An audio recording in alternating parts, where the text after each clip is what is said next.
নমস্কার বন্ধুরা, প্রতিদিনের মতো আজও হাজির হলাম নতুন স্বাদের একটি রেসিপি নিয়ে। রূপা সিম্পল অ্যান্ড ডেলি লাইফে সবাইকে স্বাগত। আজ শেয়ার করছি একদম ইউনিক কুমড়ো পাতার একটি রেসিপি। গরম ভাত দিয়ে যার স্বাদ, আহা, একেবারে রাজকীয়। তাহলে চলুন কিভাবে কি দিয়ে তৈরি করলাম সেটাই এবার দেখে নিই। পুরোটা দেখার অনেক অনেক অনুরোধ রইল আমার সকল বন্ধুদের কাছে। রেসিপিটি তৈরি করার জন্য এখানে বেশ কয়েকটা কুমড়ো পাতা কিন্তু আমি নিয়ে নিয়েছি। এগুলো আমার বাড়ির গাছের কুমড়ো পাতা। 6-7টা পাতা এখানে আমার আছে। পাতাগুলো এখনও ধুইনি, এগুলোকে ভালো করে পরিষ্কার করে জল দিয়ে ধুয়ে নিয়ে ফিরে আসছি। শাকগুলো কিন্তু খুব ভালো করে সুন্দর করে অনেকটা জল দিয়ে পরিষ্কার করে আমি ধুয়ে জল ঝরিয়ে নিয়েছি। এবার এই শাকগুলোকে একসাথে ধরে এইভাবে জড়ো করে নিয়ে একটু ছোট ছোট করে কেটে নেব। খুব যে ছোট মিহি করতে হবে তা নয় বন্ধুরা, একটু জাস্ট ছোট করে কেটে নেওয়া। পুরো শাকটাকেই এইভাবে একটু ছোট ছোট করে কেটে নিচ্ছি। একসাথে এইভাবে জড়ো করে ধরে নিলাম।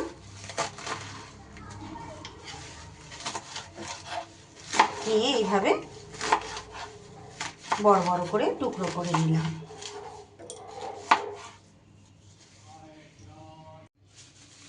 এইবার গ্যাসে কড়াই বসিয়ে কড়াইতে আমি কেটে নেওয়া কুমড়ো পাতাগুলো দিয়ে দিলাম।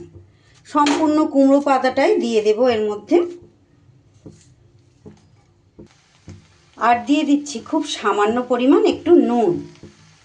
দিয়ে দেব একদম 1 চামচের মতো জল।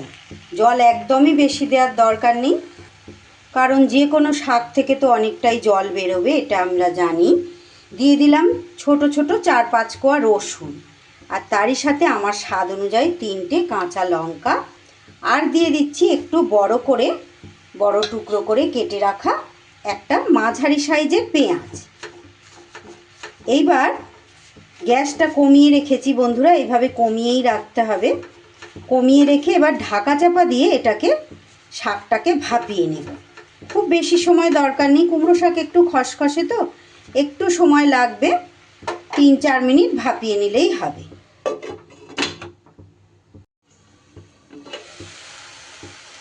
দেখুন বন্ধুরা, 3-4 মিনিট এইভাবে লো ফ্লেমে আমি কিন্তু শাকটাকে ভাপিয়ে নিয়েছি। মাঝখানে আমি একবার নাড়িয়ে দিয়ে গেছিলাম। এটা আমার যতটা প্রয়োজন ততটা কিন্তু নরম হয়ে গেছে। আর দেখেছেন তো জল কম দেওয়ায় এতে কিন্তু জল বেরোয়নি, মানে যেটুকু জল ছিল ওই ভাপানোর সময় টেনে নিয়েছে। অতিরিক্ত জল দিলে কি হবে, জল জল হয়ে গেলে এটা তো হবে না, সেক্ষেত্রে জলটা আপনাদের ফেলে দিতে হবে। তাতে কিন্তু শাকের পুষ্টিগুণটা একেবারেই চলে যাবে। এইবার এটা আমি কড়াই থেকে ঢেলে একটা পাত্রে নিয়ে এটাকে ঠান্ডা করে নেব। শুরুতেই একটা কথা আপনাদের বলে রাখি বন্ধুরা, আমার চ্যানেলে অনেক নিরামিষাশী বন্ধু আছেন যারা নিরামিষ খেতে খুব পছন্দ করেন। আমার নিরামিষ রেসিপিগুলো তারা খুব ভালোবেসে দেখেন। তাদের উদ্দেশ্যে বলছি, বা নতুন যারা এসেছেন তাদের উদ্দেশ্যেও বলছি, যদি এই রেসিপি আপনারা নিরামিষভাবে দেখতে চান, আমি কিন্তু 2 রকমভাবেই তৈরি করি। এটা কিন্তু একদম আমার সম্পূর্ণ নিজস্ব রেসিপি। যদি আপনারা নিরামিষভাবে দেখতে চান আমাকে কমেন্ট বক্সে জানাবেন, আমি অবশ্যই তাহলে নিরামিষভাবে কিভাবে করি সেটাও আপনাদের সঙ্গে শেয়ার করব। ওদিকে শাকটা ঠান্ডা হতে হতে এখানে দেখুন আমি নিয়ে নিয়েছি 1 টুকরো পনির। এবার এই পনিরটাকে আমি একটু ছোট ছোট টুকরো করে কেটে নেব। আপনারা কুমড়ো শাকের এই ধরনের ভর্তা টাইপের রেসিপি আপনারা অনেকেই করেন আমি জানি, কিন্তু এটা আমি একদম অন্যরকমভাবে একটু তৈরি করি, সেটাই আজ আপনাদের সঙ্গে শেয়ার করছি। একেবারে ইউনিক একটা রেসিপি, এইভাবে একদিন করে খেয়ে দেখবেন বন্ধুরা, ভীষণ স্বাদ হয় এর খেতে। আর আগেই তো বলেছি নিরামিষভাবে দেখতে চাইলে জানাবেন, অবশ্যই নিরামিষভাবে আমি কিভাবে করি সেটাও আপনাদের সঙ্গে শেয়ার করব। একদম ছোট ছোট করে পনিরগুলো কিন্তু আমি কেটে নিচ্ছি। চাইলে এটা আপনারা গ্রেটারে গ্রেট করে নিতে পারেন, তবে গ্রেটারে গ্রেট আমি করি না। সেক্ষেত্রে কি হয়, একদম ওই কুমড়ো শাকের সাথে মিশে যায়, তো সেটা খেতে অতটা ভালো লাগে না। এইভাবে করলে পনিরটা মুখে টুকরো টুকরো পড়বে, খেতে বেশি ভালো লাগে। তাই আমি কিন্তু এইভাবে টুকরো করেই রেসিপিটি তৈরি করি। সাইজটা আপনাদের দেখিয়ে দিই, দেখুন একদম ছোট ছোট টুকরো করে আমি কিন্তু কাটছি। ঠিক এইভাবেই কেটে নিতে হবে। আমার চ্যানেলে এই ধরনের নিত্য নতুন রেসিপি পেতে যে সকল বন্ধুরা এখনও আমার চ্যানেলটি সাবস্ক্রাইব করেননি তাদের কাছে অনুরোধ, আমার আজকের রেসিপি যদি আপনাদের ভালো লেগে যায় বন্ধুরা, আমার চ্যানেলটা সাবস্ক্রাইব করে আমার পাশে থেকে যেতে পারেন। পাশে থাকা বেল আইকনটা অল করে রাখতে ভুলবেন না, যাতে যে কোনো দিন যে কোনো সময় আমি ভিডিও আপলোড করার সাথে সাথে আপনাদের কাছে নোটিফিকেশান পৌঁছে যাবে। আর যে সকল বন্ধুরা প্রত্যেক দিন আমার সঙ্গে জুড়ে থেকে আমার রেসিপিগুলো দেখেন তাদেরকে জানাই অসংখ্য ধন্যবাদ আর অনেক অনেক ভালোবাসা। সকল বন্ধুদের জন্য রইল অনেক অনেক শুভকামনা একদম মন থেকে। আজকের রেসিপিটিও যদি আপনাদের ভালো লেগে যায় বন্ধুরা, প্লিজ ভালোবেসে একটা লাইক করে দেবেন আর ছোট একটা কমেন্ট করে ভিডিও শেষে জানিয়ে যেতে ভুলবেন না যে আপনাদের কেমন লাগলো, ভালো লাগলো কি আরও কিছু অন্যরকম করলে আরও ভালো লাগতো। অবশ্যই আপনাদের সুপরামর্শ একটা আমাকে কিন্তু জানিয়ে যেতে ভুলবেন না। আপনাদের একটা লাইক, একটা কমেন্ট নতুন নতুন এই ধরনের ভিডিও তৈরি করতে আমাকে অনেকটা উৎসাহ যোগায় আর আমার ভিডিওটাকেও কিন্তু অনেক মানুষের কাছে পৌঁছে নিয়ে যেতে সাহায্য করবে। দেখুন সবগুলো ঠিক এইভাবে একদম ছোট ছোট করে কেটে নিয়েছি। এদিকে পনির কাটতে কাটতে এটাও কিন্তু মোটামুটি আমার ঠান্ডা হয়ে গেছে। আমি এখানে শিল নোড়া নিয়ে নিয়েছি বন্ধুরা। এটা চেষ্টা করবেন সম্ভব হলে এইভাবে আমার মতো করে শিল নোড়ায় বেটে নিতে। আর যাদের একান্ত সমস্যা, কিছু করার নেই, এখন সময়ের অভাব মানুষের, অনেকে শিলনোড়া নেই এরকম এখন হয়ে গেছে, শিলনোড়ায় বাটলে যারা আমরা একটু পুরনো দিনের রাঁধুনি যারা আছি তারা জানি, সবাই না জানলেও নতুন যারা তারা হয়তো জানবেন না বা বুঝবেন না, কিন্তু এরকম শিলনোড়ায় বাটলে তার স্বাদ কিন্তু একটু হলেও বেশি ভালো হয়।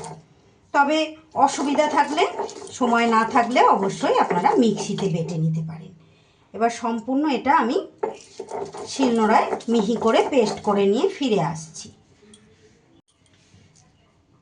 সুন্দর করে মিহি করে এটা কিন্তু আমার বাটা হয়ে গেছে। এবার এটা একটা পাত্রে আমি তুলে নিচ্ছি।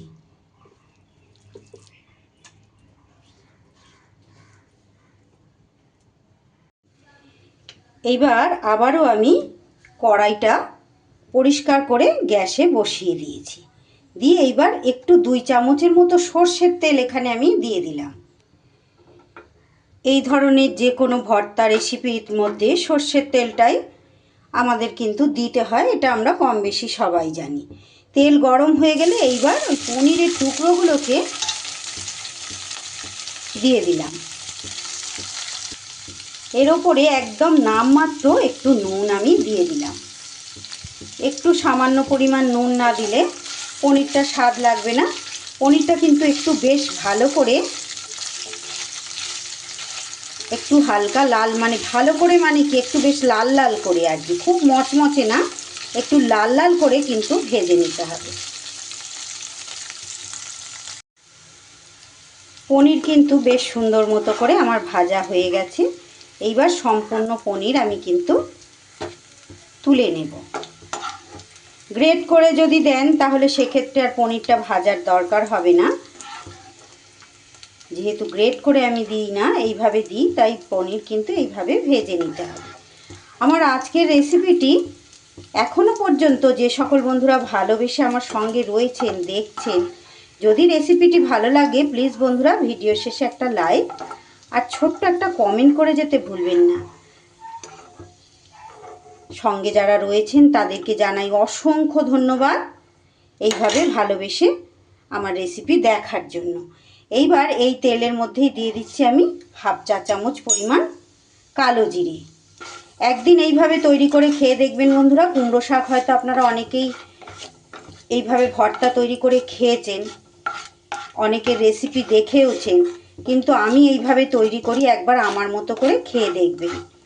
গরম ভাতের প্রথম পাতে খুব তৃপ্তিদায়ক একটি রেসিপি। ফোড়ন থেকে গন্ধ বেরোলে এইবার বেটে রাখা কুমড়ো শাকটা কিন্তু আমি দিয়ে দিলাম। মিক্সিতে বাটলে কি হয়, মিক্সির গায়ে কিন্তু অনেকটা পরিমাণ যাই বাটি আমরা লেগে থাকে। এবার সেটা যদি জল দিয়ে ধুয়ে না নিতে পারি অনেকটাই কিন্তু নষ্ট হয়। এক্ষেত্রেও তাই, জল দিয়ে ধুয়ে নিতে গেলে আবার সেই জলটা এর মধ্যে দিতে হয়, আর রান্নাটা করতেও সময় লাগে, আর খেতেও কিন্তু স্বাদটা অন্যরকম লাগে। এইবার ভালো করে নাড়িয়ে চাড়িয়ে একটু ভাজা ভাজা করে নিতে হবে।